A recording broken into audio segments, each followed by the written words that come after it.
두려움이 조금 있었는데요. 두려움이 싹 사라졌어요. 그래서 그렇지, 선하신 목자 되신 주님께서 나와 함께 하시는데 내가 두려워하지 말아야지 해가지고 이렇게 찬양할 때 굉장히 설교자에게 힘이 되었습니다. 감사합니다. 이스라엘의 솔로몬 왕은 우리가 잘 알듯이 역사상 가장 지혜로운 왕으로 그렇게 유명한 왕입니다. 그는 아버지 다윗의 뒤를 이어서 왕이 되었을 때에 먼저 하나님께 일천번제를 드렸지요. 그러자 하나님께서는 그에게 나타나서 내가 내게 무엇을 주랴 라고 물었을 때에 역대하 1장 10절 말씀에서 솔로몬은 우리가 잘 알듯이 지혜를 구했습니다. 따라서 솔로몬이 가진 지혜는 하나님께서 주신 은사, 곧 선물이라고 할 수가 있습니다. 그래서 그는 지혜로운 왕이 될 수가 있었는데요. 성경에서 솔로몬이 지혜로운 왕이었다라고 하는 가장 대표적인 예로 우리가 잘 알듯이 두 여성 사이에서 아이의 진짜 어머니를 가려내주는 그런 재판이 그 예라고 할 수가 있습니다. 그런데 이렇게 지혜로운 그 솔로몬조차도 말년에 기록한 전도서에 보면은 특별히 오늘 본문 1절 말씀에서 누가 지혜자와 같으며 누가 사물의 이치를 아는 자이냐라고 질문을 하고 있습니다. 솔로몬은 하나님께로부터 지혜라는 선물을 받아서 세상 누구보다도 만물의 이치를 잘 알고 있었던 사람이었지만, 그런데 그가 인생을 되돌아보니 정말로 지혜로운 사람이 누구인지에 대해서 다시 한 번 더 질문하게 되었다라는 것이지요. 특별히 오늘 본문 전도서 8장 1절부터 8절까지 있는 말씀에서 솔로몬은 인생의 두 가지 현실, 하나는 우리 위에 있는 권위에 대한 문제와 또 다른 하나는 우리 힘으로는 어찌할 수 없는 이 한계의 문제를 다루면서 이 앞에서 드러나는 지혜의 자의 모습을 우리에게 보여주고 있습니다. 오늘 우리는 이 말씀을 통해서 솔로몬이 발견한 진짜 참된 지혜자는 누구인가를 함께 살펴보려고 하는데요. 크게 두 가지를 살펴보도록 하겠습니다. 첫 번째, 오늘 본문을 통해서 알 수 있는 지혜자는 하나님께서 세우신 권위에 순종하며 하나님의 주권을 인정하는 자입니다. 본문 2절에서 솔로몬은 이렇게 권면하고 있는데요. 2절 말씀입니다. 내가 권하노라 왕의 명령을 지키라 이미 하나님을 가리켜 맹세하였음이니라. 아멘. 이 말씀에서 왕의 명령이라는 말의 의미는 왕의 어떤 직접적인 명령이나 강제성을 지닌 그러한 지시만을 의미하지는 않습니다. 여기에서 나오는 왕의 명령이라는 의미는 왕의 입에서 나오는 모든 말을 다 포함한다고 할 수가 있습니다. 임금이 나라를 다스리던 왕조 시대 때는 우리가 잘 알듯이 왕에게는 최고의 권위가 있었지요. 오늘 전도서 본문 말씀에서는 지혜로운 사람은 이 왕의 명령, 다시 말해서 이 왕의 권위에 순종하는 법을 안다라는 것입니다. 그리고 4절 말씀에서는 이렇게 권면하는데요. 4절 말씀입니다. 왕의 말은 권능이 있나니 누가 그에게 이르기를 왕께서 무엇을 하시나이까 할 수 있으랴. 이 말씀의 의미는 당시에 왕이 한번 말한 것에 대해서는 함부로 이의를 제기할 수 없다라는 뜻입니다. 쉽게 말해서 왕은 자신이 가지고 있는 지위와 권한이 있기 때문에 왕의 결정은 번복하기가 어렵고, 따라서 그의 말에는 권능, 곧 힘이 있다라는 것이지요. 그렇기 때문에 지혜자는 임금이 하고자 하는 것을 다 행할 수 있다라는 그러한 현실을 인정할 줄 압니다. 이 같은 권면을 솔로몬이 주는 것은 권세를 지닌 자가 다른 사람보다 근본적으로 탁월하거나 그가 우월해서도 아니고 다른 사람보다 특별해서가 아닙니다. 바로 솔로몬 자신이 그러하였듯이 그로 하여금 그 자리에 앉게 하신 분이 다름 아닌 하나님이시기 때문에 그렇다라는 것이지요. 우리가 잘 아는 말씀 로마서 13장 1절 말씀은 이렇게 말씀하고 있습니다. 각 사람은 위에 있는 권세들에게 복종하라. 권세는 하나님으로부터 나지 않음이 없나니 모든 권세는 다 하나님께서 정하신 바라. 아멘. 그러니까 우리가 권세자들에게 복종하는 근거가 무엇이죠? 권세는 누구에게로부터 났기 때문입니까? 하나님께로부터 났기 때문이다라는 것입니다. 예를 들어서 다윗을 한번 생각해 보십시오. 사무엘상 말씀을 보시면은 다윗은 사울 왕으로부터 핍박을 받았지만 그럼에도 불구하고 그는 끝까지 사울을 해치지 않았습니다. 다윗은 사울을 죽일 수 있는 절호의 기회가 2번이나 있었지만 사무엘상 24장 6절 말씀에서 그는 이렇게 고백하는데, 내가 손을 들어 여호와의 기름 부음을 받은 자를 치는 것을 여호와께서 금하신다라고 고백하면서 사울을 해치지 않았습니다. 이처럼 다윗이 사울을 해칠 수는 있었지만 그렇지 않을 수 있었던 이유가 바로 무엇이냐? 다윗은 사울을 세우신 하나님의 권위를 인정했기 때문에 그랬다라는 것입니다. 이러한 다윗의 모습이 바로 오늘 본문이 말하는 지혜자의 모습을 나타내 보여준다라고 할 수가 있습니다. 4절 말씀에서 왕의 말은 권능이 있나니 라는 말씀처럼 다윗은 당시에 사울의 왕권을 함부로 여기지 않았고 또한 스스로 판단하여 악한 길을 택하지도 않았습니다. 물론 이 말씀은 부당한 권력을 향해서 맹목적으로 복종을 해야 된다라거나 불의의 한거리에서는 안 된다라는 뜻이 아닙니다. 솔로몬도 오늘 본문 3절 말씀에 보시면은 악한 것을 일삼지 말라라고 분명히 경고했습니다. 그러므로 지혜로운 사람은 왕의 권세를 지닌 사람들을 향해서 그들의 부당함이나 잘못 행함을 알면서도 타협하거나 아부하지 않습니다. 그것이 특별히 잘못된 불의한 명령이거나 하나님의 뜻에 위배된 행동이라면 왕의 명령보다도 그 왕을 그 자리에 세우신 하나님의 뜻을 더 우선시하는 것이 참된 지혜자의 태도일 것입니다. 다니엘서에 나오는 다니엘과 세 친구들이 좋은 예가 될 수가 있는데요.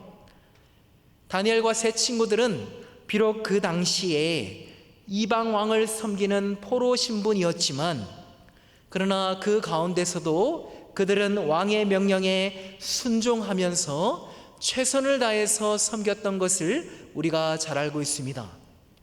다니엘은 바벨론 왕이 주는 음식을 거절할 때에도 예의를 갖추어서 지혜롭게 요청을 했었고요. 나중에 총리로 일할 때에도 왕에게 최선을 다해서 충성을 했습니다. 다니엘의 세 친구들은 어떻습니까?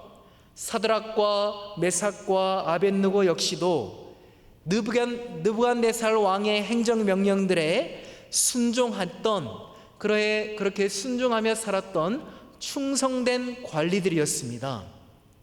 그런데 왕이 우상숭배라는 하나님 보시기에 악한 일을 명령하자 그때에는 그들은 순종할 수가 없었습니다. 그래서 이들은 다니엘서 3장 17절에서 18절 말씀에서 이렇게 왕께 대답한 것인데요. 우리 다니엘서 3장 17절과 18절 말씀 자막을 보시면서 여러분들이 한번 읽어주십시오. 시작. 왕이여, 우리가 섬기는 하나님이 계시다면 우리를 맹렬히 타는 분무불 가운데서 능히 건져내시겠고 왕의 손에서도 건져내시리이다. 그렇게 하지 아니하실지라도 왕이여, 우리가 왕의 신들을 섬기지도 아니하고 왕이 세우신 금 신상에게 절하지도 아니할 줄을 아옵소서. 아멘. 무슨 말씀입니까?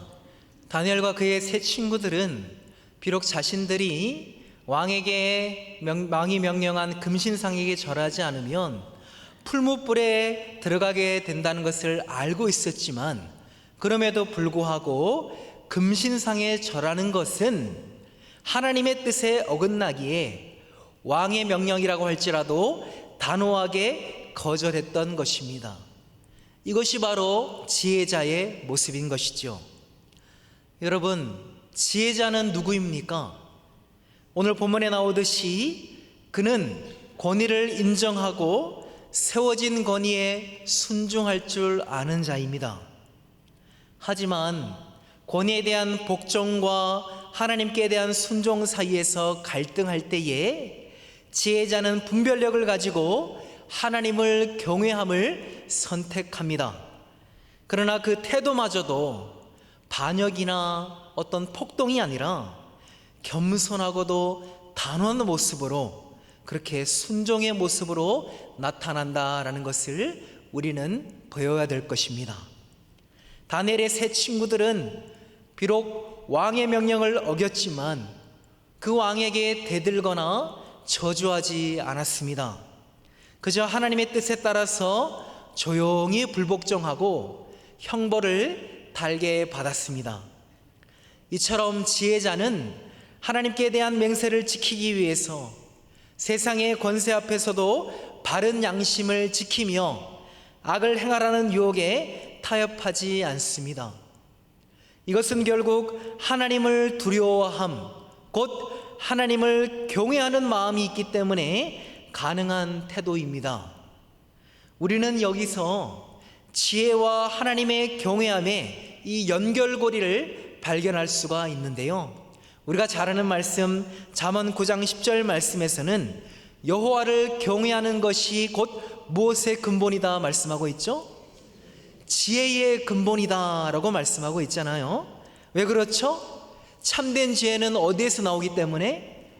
하나님을 경외하는 데서 나오기 때문에 지혜와 경외함은 같이 묶여 있다라고 할 수 있습니다. 하나님을 경외하기 때문에 하나님께서 세우신 권위에 순종할 수 있고요. 또 다른 한편으로는 하나님을 세상의 권세보다도 더 두려워하기 때문에 세상의 권세보다 하나님의 말씀에 더 순종할 수 있게 되는 것입니다. 이 말씀은 오늘 우리의 삶 속에서도 마찬가지라고 생각이 됩니다. 우리는 세상 속에서 권위자들을 대할 때에 우리는 어떤 태도로 그들을 대하고 있습니까? 혹시 마음의 불평과 반항으로 얼굴을 굳게 하고 있지는 않습니까? 오늘 본문 말씀에 나오듯이 상사나 윗사람이 마음에 들지 않더라도 정당한 범위 안에서 성실히 순종하며 존중하는 것이 바로 지혜자입니다. 왜냐하면 그 사람을 그 자리에 세우신 것이 바로 하나님이시기 때문에 그렇다라는 것입니다. 따라서 우리가 직장과 가정과 사회의 권위에 순종하는 자세 역시도 하나님을 경외하는 믿음의 표현이어야 됩니다. 예를 들어서 직장에서 상사의 지시에 순종하고 법을 지키는 것은 하나님의 질서에 순종하는 그러한 태도입니다. 그러나 부당한 일이나 양심에 반하는 죄를 강요받을 때에는 지혜롭게 하나님의 뜻을 따라서 거절할 수도 있어야 되겠죠. 비록 이 균형은 쉬운 일은 아니지만은 다니엘과 세 친구들처럼 하나님께 먼저 지혜를 구할 때에 가능한 일인 줄로 믿습니다. 사람을 두려워하면 우리는 타협하거나 때로는 반항으로 치닫게 되지만 반대로 하나님을 두려워하면 우리는 옳은 일은 담대하게 행하되 나머지 그에 따른 결과는 온전히 주님께 맡길 수 있기 때문에 그렇습니다. 결국 오늘 본문을 통해서 우리가 확인할 수 있는 것은 지혜자의 첫 번째 특징이 나오는데 그것은 하나님께서 세우신 권위를 순종하되 하나님의 주권을 인정하는 가운데 이 질서 안에서 순종하는 자임을 우리는 깨달을 수 있습니다.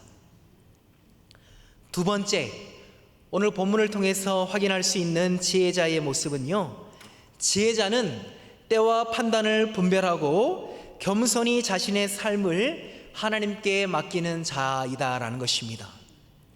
본문 5절 말씀입니다. 명령을 지키는 자는 불행을 알지 못하리라. 지혜자의 마음은 때와 판단을 분별하나니. 아멘.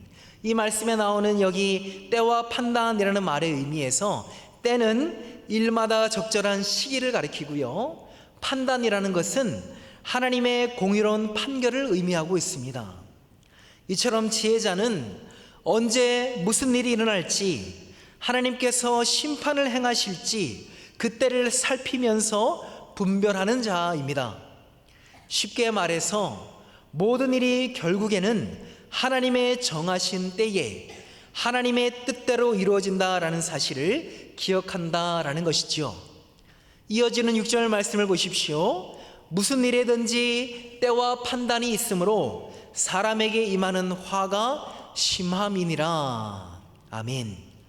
하나님이 정하신 때와 기준이 있지만은, 그러나 사람은 그 때와 기준을 알 수 없기 때문에 눈앞에 닥친 화, 곧 재난을 피할 수 없다라는 뜻입니다. 7절에서도 이렇게 말씀하죠. 사람이 장래일을 알지 못하나니 장래일을 가르칠 자가 누구이랴. 이 말씀은 우리 인간의 한계를 여실히 보여주고 있는데요, 사람은 누구도 장래, 곧 미래를 알 수 없습니다. 야고보서 4장 14절 말씀에도 이렇게 말씀하고 있죠. 내일 일을 너희가 알지 못하는도다. 너희 생명이 무엇이냐? 너희는 잠깐 보이다가 없어지는 안개니라. 아멘. 아무리 지혜로운 사람이라 할지라도 내일 일을 아는 사람은 아무도 없습니다. 당장 오늘 하루 동안에도 우리에게는 이 이후에 우리에게 무슨 일이 일어날지 장담할 수 없는 것이 인생입니다. 그렇기 때문에 참된 지혜자는 인생에서 일어나는 모든 일의 때와 판단을 하나님께 맡기고 자신의 미래를 겸손히 하나님께 맡기는 자라고 할 수가 있습니다. 그리고 이어서 오늘 본문에서 솔로몬은 결정적으로 사람이 통제할 수 없는 4가지 현실을 우리에게 보여주고 있는데요, 본문 말씀 중에 8절 말씀 마지막인데 우리 여러분들이 한번 읽어주십시오. 시작. 바람을 주장하여 사람을 움직이게 할 사람도 없고 죽는 날을 주장할 사람도 없으며 전쟁할 때를 모면할 사람도 없으니 악이 그의 주민들을 건져낼 수는 없느니라. 아멘. 이 말씀 구절 해석이 끝날 때까지 계속 띄워주시면 감사하겠습니다. 이 말씀에 보시면은 우리 사람이 통제할 수 없는 4가지가 나오는데, 그 중에 첫 번째, 우리는 바람을 통제하지 못한다라는 것을 말씀을 통해서 확인할 수가 있습니다. 바람을 주장하여 바람을 움직이게 할 사람도 없고 이렇게 돼 있잖아요. 아무리 뛰어난 사람도 바람을 움직이게 할 사람은 아무도 없습니다. 또한 우리가 아무리 과학으로 자연을 이용해도 태풍과 지진과 같은 자연현상을 일으키거나 막을 수는 없습니다. 왜냐하면 피조세계는 사람이 아니라 하나님이 만드셨고 하나님께서 다스리시기 때문에 그렇습니다. 두 번째, 이 8절 말씀에 보시면은 죽는 날을 주장할 사람도 없으며 이렇게 말씀하고 있죠. 아무도 자기 죽을 날을 마음대로 결정하거나 미룰 수 있는 사람은 아무도 없습니다. 인간은 태어나는 날도 죽는 날도 스스로 정하지 못하는 것이죠. 아무리 의학이 발달해서 수명이 연장되는 시대를 우리가 살아가고 있지만, 그러나 결국 죽음을 피한다라는 것은 불가능합니다. 시편 139편 16절 말씀해 보시면은 인간의 정한 기한이 하나님께 있다라고 말씀하고요, 우리의 날수가 하나님의 책에 기록되어 있음을 우리에게 분명하게 말씀해 주고 있습니다. 내 삶의 종말은 오직 하나님 손에 있습니다. 그러므로 지혜로운 사람은 이 사실을 깊이 깨닫고 늘 겸손히 오늘이라는 주어진 날을 하나님께서 주신 선물인 줄 알고 그렇게 살아갑니다. 반대로 어리석은 사람은 어떻게 살아갈까요? 그들은 이 땅이 영원한 줄 알고 이 땅에서의 삶만을 추구하며 교만하게 살아가지요. 누가복음의 말씀해 보시면은 우리가 잘 아는 말씀인데 예수님께서 비유로 말씀하신 어리석은 부자 비유가 나오죠. 그는 곡식을 쌓아두고 내 영혼아 이제 여러 해 물건을 쌓아두었으니까 평안히 먹고 마시고 쉬자라고 자만했지만은 그날 밤에 하나님께서 그의 목숨을 어떻게 하셨죠? 거두어 가버리시잖아요. 그리고 예수님은 그 비유를 통해서 그와 같은 사람, 곧 하나님의 심판의 때를 분별하지 못하는 자를 가리켜서 어리석다라고 분명하게 말씀하셨습니다. 세 번째, 오늘 8절 말씀을 통해서 알 수 있는 것은요, 전쟁할 때를 모면할 사람도 없으니 라는 것입니다. 이 말씀은 전쟁이 일어나면 그 위험에서 벗어날 사람이 없다라는 뜻입니다. 여기서 말씀하는 전쟁은 실제 일어나는 전쟁을 가리키기도 하지만, 그러나 비유적으로 해석을 하면 우리 인생에 피할 수 없는 고난이나 재난을 의미하기도 합니다. 무슨 말입니까? 사람이 살다 보면 피하고 싶어도 피할 수 없는 고난의 때, 시련의 때가 찾아오는데, 그런데 그 어느 누구도, 아무도 그 때를 모면할 사람이 없다라는 것입니다. 우리 중 누구도 인생의 전쟁터를 완전히 피할 수 있는 사람은 없습니다. 예기치 않게 질병이 닥치고 경제적인 어려움이 찾아오고 사랑하는 사람을 잃어버리는 그런 슬픔이 찾아오는 등의 인생의 전쟁과도 같은 이러한 모진 풍파를 당할 때가 있습니다. 우리는 이러한 것들을 모면하고 싶지만, 그러나 아무리 모면하고 싶어도 그렇게 모면할 수 있는 사람은 단 한 사람도 없다라는 것이지요. 따라서 지혜자는 이러한 불가피한 고난의 때를 맞이할 준비를 하는 사람이라고 할 수 있습니다. 어리석은 사람은 이러한 때를 분별하지 못하고 이 땅에서 영원히 부귀영화를 누리기만을 원하지만, 반대로 지혜자는 전쟁과도 같은 이러한 고난의 때가 올 것임을 알고 믿음으로 무장하는 자입니다. 마치 군인이 전쟁의 날을 대비하듯이 지혜자는 고난의 때를 대비하면서 이 땅에서 하나님의 손에 날마다 자신의 믿음을, 자신을 맡기는 그런 믿음의 삶을 살아가는 자다라고 할 수 있습니다. 8절 말씀을 통해서 확인할 수 있는 마지막 네 번째는요, 악이 그의 주민들을 건져낼 수 없다라는 사실입니다. 이 말씀의 의미는 악을 행하는 자의 그 악이 그의 주민들, 곧 그 사람들을 건져낼 수 없다라는 뜻입니다. 때로는 악한 방법이 일시적으로는 위기에서 벗어날 수 있게 해주는 것처럼 보일지는 모르겠습니다. 예를 들어서 부정한 돈으로 문제를 해결하거나, 거짓말로 공경을 모면하거나, 남을 짓밟고 승리를 하는 그런 부정한 방식으로는 당장은 괜찮은 것처럼 보이기도 합니다. 하지만 결국에는 그런 악행들은 그 사람을 건져내지 못할 뿐만 아니라 나중에 시간이 지나면 결국에 그것이 자신에게 올무가 되어서 망하게 만드는 것이지요. 따라서 지혜자는 이러한 진리를 알기 때문에 고난 중에서도 악한 길을 택하지 않습니다. 시편 1편 1절 말씀에서 보시면은 우리가 잘 아는 말씀인데, 시편이 150편으로 이루어져 있잖아요. 우리가 잘 알듯이 성경에서 가장 긴 장이 시편인데, 그 중에서도 1편, 그 중에서도 1절 말씀에 뭐로 시작하죠? 어떤 사람으로 시작합니까? 복 있는 사람은으로 시작하잖아요. 그런데 부정으로 시작합니다. 복 있는 사람은 이러이러한 사람은 이러이러한 사람입니다 라고 긍정으로 이렇게 논리가 전개되는 게 아니라 먼저 부정으로 이렇게 논리가 전개돼요. 복 있는 사람은 이런 사람들은 아니라는 것인데, 악인들의 꾀를 따르지 아니하며 죄인들의 길에 서지 아니하며 오만한 자들의 자리에 앉지 아니한다라고 시편 1편 1절 말씀은 우리에게 말씀해 주고 있습니다. 여기 복 있는 사람을 가리켜서 우리는 지혜로운 사람으로 바꿔서, 오늘 본문 말씀의 기준으로 보면 바꿔서 해석해도 괜찮을 것 같습니다. 지혜로운 사람은 오늘 본문 앞서 언급해 드렸듯이 다윗과 다니엘 그리고 그의 세 친구들처럼 위기의 때에 순간의 위기를 모면하기 위해서 살인을 저지르거나 거짓으로 모면하라고 하지 않는 사람이다라는 것이지요. 그들은 위기의 순간에도 지혜자답게 하나님 앞에서 정직과 거룩을 선택했습니다.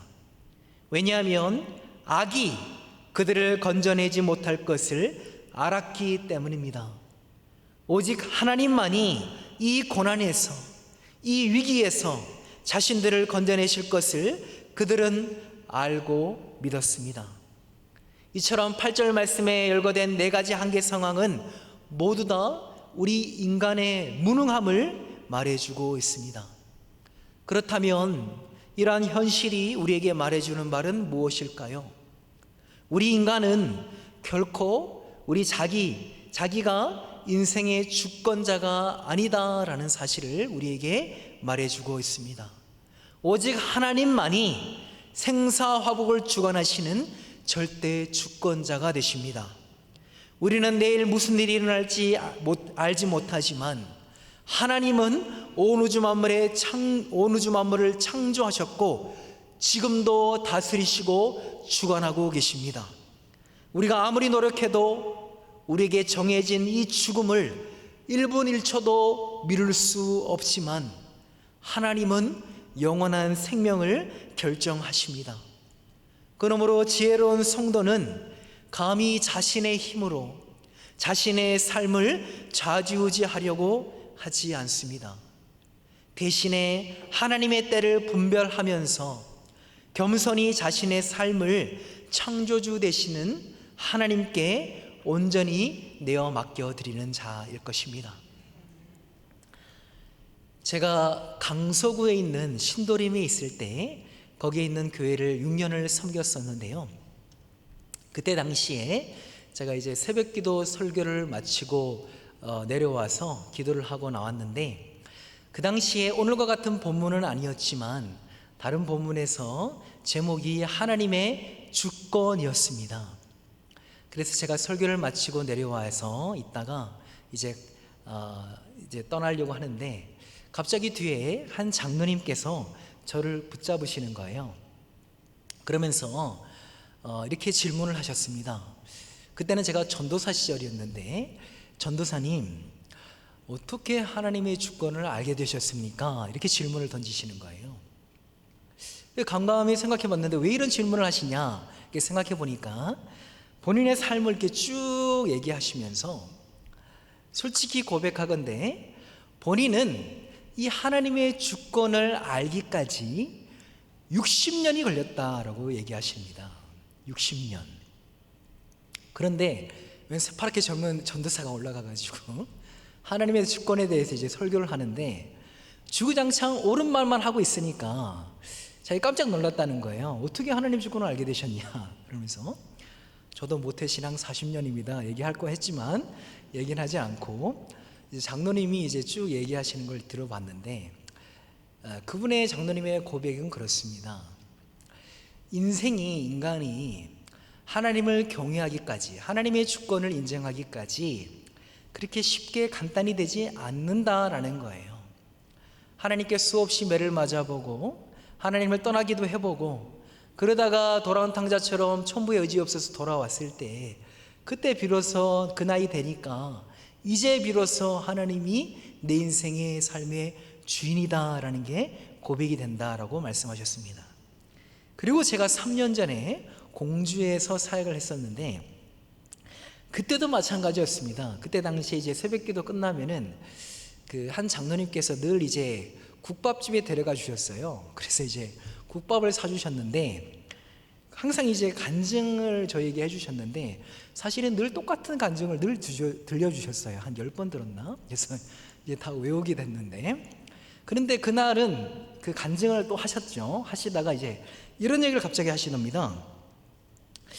자기가 생각했을 때 요즘 성도님들이 제대로 신앙생활을 하고 있지 않은 것 같아 보인다라는 거예요. 왜 그렇게 생각하시냐 이렇게 보니까, 아니 기도의 자리도 안 나오고 예배 자리도 그냥 가볍게 여기고 빠진다라는 거예요.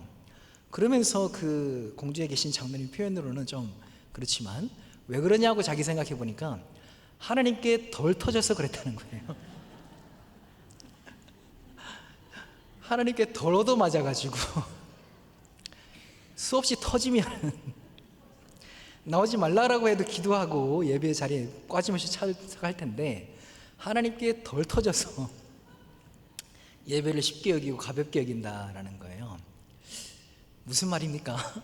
그건 좀 과격하게 표현을 했지만 그분도 동일하게 얘기하신 거죠. 자기도 오랜 세월 동안 하나님께 수없이 터져봤기 때문에 지금 이 자리에 꼼짝없이 붙잡혀서 나와 있다라고 얘기를 하시는 거죠.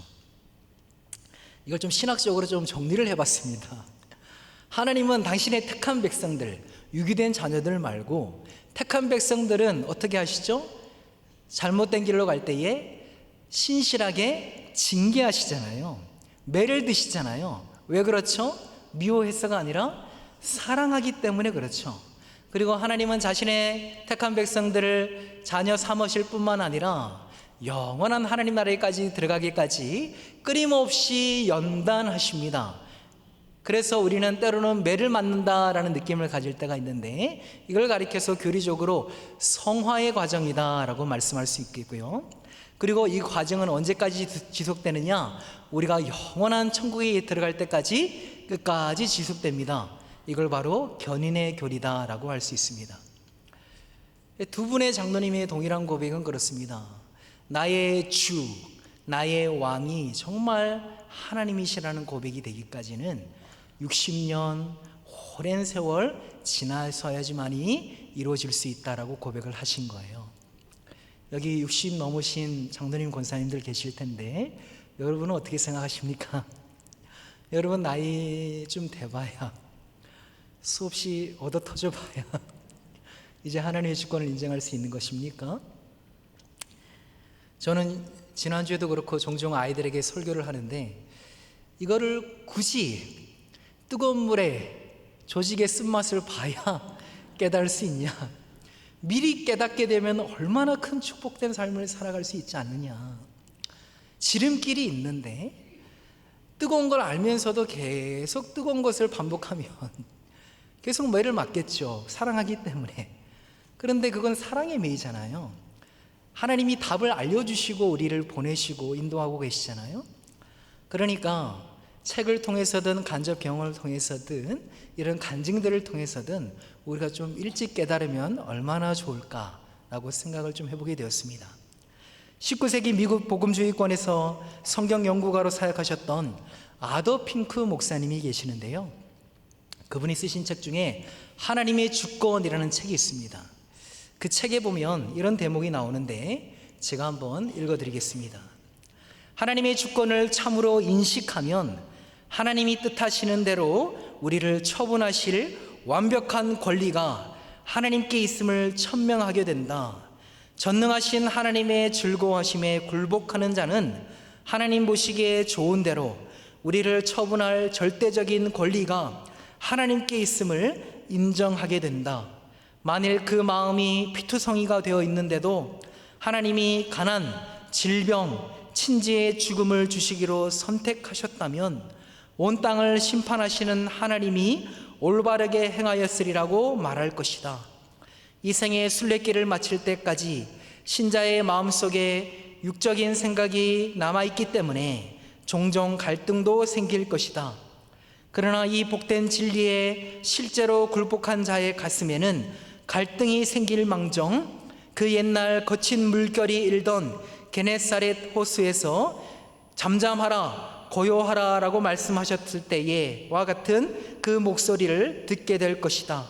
그래서 내부에서 소용돌이 치는 물결은 잠잠해질 것이고 차분히 가라앉은 영혼은 눈물이 흘러내리지만 확신에 가득 찬 눈으로 하늘을 바라보며 주님의 뜻을 이루소서라고 말할 것이다. 우리의 생사화복이 우리에게 있지 않고 영원한 주권자 되시는 하나님께 있음을 여러분 믿으시기를 바랍니다. 심지어 죽음의 문제 앞에서도 우리는 세상 사람들과 다르게 반응할 수가 있습니다. 왜냐하면 예수님께서 요한복음 11장 말씀에서 나는 부활이요 생명이니 나를 믿는 자는 죽어도 살겠고 라고 선포하셨기 때문입니다. 따라서 아무리 인생의 문제가 힘들고 악인들이 당장은 승리하는 것처럼 보이고 앞날이 캄캄하고 육신이 연약해지고 경제적으로 힘이 좀 들어도 하나님의 약속은 죽음 너머에서까지도 이어지는 우리에게 있어서 궁극적인 소망이 되는 줄로 믿습니다. 말씀의 결론을 맺겠습니다. 오늘 본문을 통해서 확인한 지혜자는 누구입니까? 지혜자는 오늘 본문에서 구체적으로 두 가지 모습으로 나타났습니다. 하나는 하나님의 주권 아래에서 하나님께서 세우신 권위를 존중하고 순종하는 겸손한 태도로 나타났고요. 또 다른 하나는 때와 판단을 분별하며 겸손히 하나님께 자신의 삶을 맡기는 믿음으로 나타났습니다. 세상이 볼 때의 지혜자는 많이 배우고 똑똑한 사람일지 모르겠습니다. 그러나 성경이 말하는 지혜자는 하나님을 경외하는 사람입니다. 왜냐하면 참된 지혜는 하나님을 바로 알고 인정하는 데서 나오기 때문에 그렇습니다. 따라서 하나님을 하나님으로서 높이고 신뢰하는 사람이 지혜자입니다. 사랑하는 은평교회 성도 여러분, 하나님이 주시는 참된 위로는 문제없는 형편에서 오는 것이 아니라 하나님과의 친밀함을 통해서 오게 됨을 깨닫고 우리 모두 하나님을 경외함으로 하나님과의 친밀함을 다시 회복하게 되시기를 간절히 소망합니다. 기도하겠습니다. 사랑과 은혜가 풍성하신 하나님 아버지, 오늘 수예배 가운데 전도서의 말씀을 통해서 참된 지혜자가 누구인지를 저희로 알게 하시니 감사합니다. 하나님, 지혜로운 자는 자신의 명철을 의지하지 않고 하나님의 주권을 인정하며 세우신 권위에 순종하는 자임을 다시금 깨닫습니다. 그러나 때로 저희는 스스로 옳다 여겨서 하나님의 뜻보다 사람의 소리를 따르고 권위에 대해서 불평하거나 교만하게 대했던 적이 많았습니다. 주님, 그런 저희의 완악함을 불쌍히 여겨주시고 다윗과 다니엘처럼 주권자 하나님을 경외하는 지혜자의 길을 걷게 하여 주옵소서. 또한 저희는 미래를 알지 못하고 죽음과 고난과 불확실성 앞에서 쉽게 두려워합니다. 하지만 오늘 말씀을 통해서 모든 때와 판단이 하나님의 손에 달려있음을 고백하게 하셨사오니 이제는 우리의 삶의 모든 순간을 주님의 선하신 뜻에 맡기며 살아가는 믿음의 사람이 되게 하여 주옵소서. 바람을 주장할 수 없고 죽음의 날을 미룰 수 없으며 전쟁의 때를 피할 수 없고 악으로는 결코 자신을 구원할 수 없음을 오늘 말씀으로 분명히 알게 되었습니다. 그러므로 오직 우리를 구원하실 수 있는 전능하신 하나님, 우리 주님을 바라보게 하시고 십자가와 부활의 그 복음 위에 굳건히 서서 영원한 소망을 품고 살아가게 도와주옵소서. 예수님 이름으로 기도하옵나이다. 아멘. 이 시간